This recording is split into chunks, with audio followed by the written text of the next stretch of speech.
Hello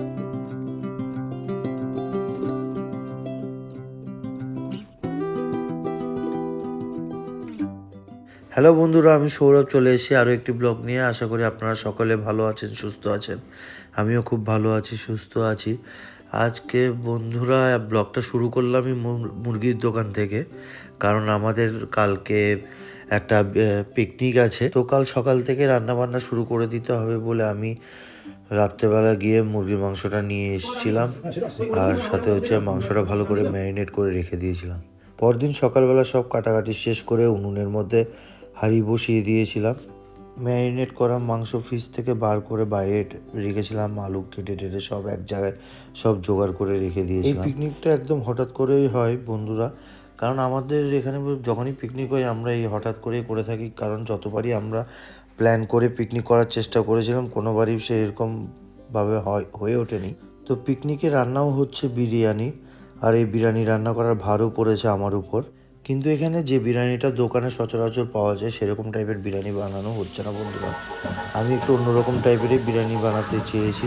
তো সবাই সেখানে বলে যে ঠিক আছে, সেরকমভাবেই করা হোক। তার জন্য ছোটো ছোটো পিস করে নিয়ে আসা হয়েছিল। এটা একটা বাংলাদেশের প্রসিদ্ধ খাবার, এটাকে বলে মাটন তেহারি। কিন্তু আমাদের তো বাজেট কম, তার জন্য মাটন না করে এটা চিকেন দিয়ে করা হয়েছে। এই মেনুটা আসলে মাটন দিয়ে করলেই বেশি ভালো হয়, কারণ মাটনের চর্বি টর্বি থাকে বা মাটনের যে স্টকটা বের হয়, তার জন্য এই বিরিয়ানিটা বা এই তেহারিটা খুবই ভালো লাগে খেতে।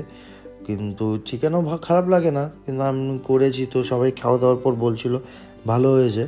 আমিও এটা চিকেন দিয়ে ফার্স্ট টাইম ট্রাই করেছি, কারণ আমি এটা মাটন দিয়ে এর আগে অনেকবার রান্নাও করেছিলাম। আমার মেনলি এটা মাটন দিয়েই ভালো লাগে।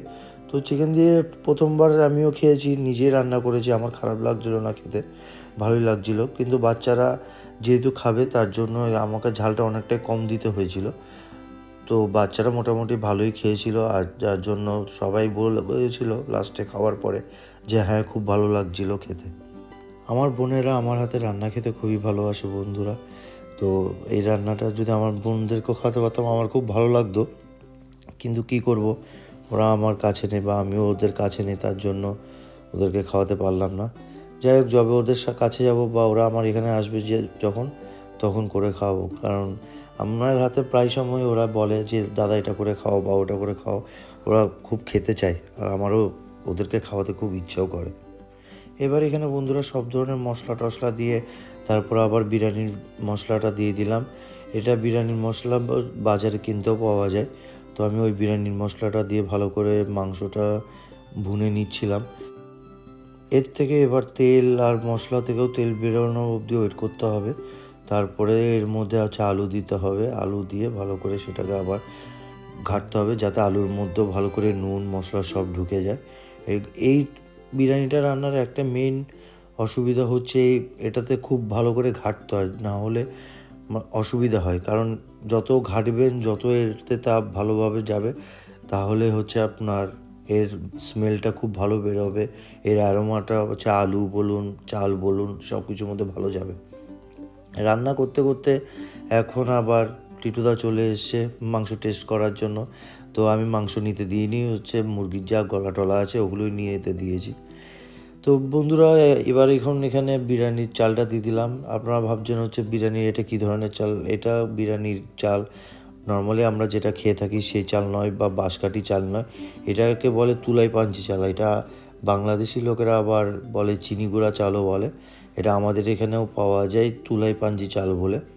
তো এটা আমি অর্ডার দিয়ে আনিয়েছিলাম এক জায়গা থেকে, তুলাই পাঞ্জি চাল।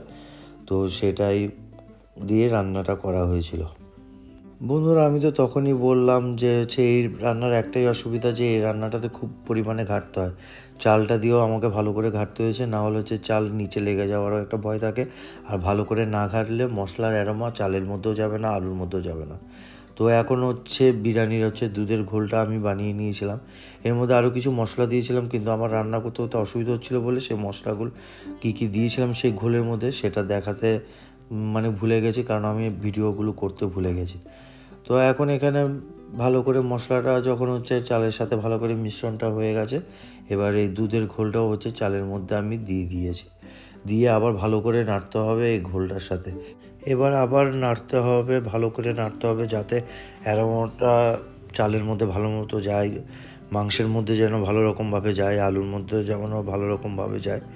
এবার চালটা যখন হচ্ছে একদম জল অনেকটা টেনে নেবে তখনই দমে দিয়ে দিতে হবে 40 মিনিটের জন্য। তারপরে এরকম হয়ে আসলে তখন বন্ধুরা নামিয়ে নিতে হবে। আজকের মতো ব্লগটা এখানেই শেষ করছি বন্ধুরা, দেখা হবে অন্য আরেকটি ব্লগে। ততদিন অবধি ভালো থাকবেন, সুস্থ থাকবেন আর আমার জন্য আশীর্বাদ করবেন।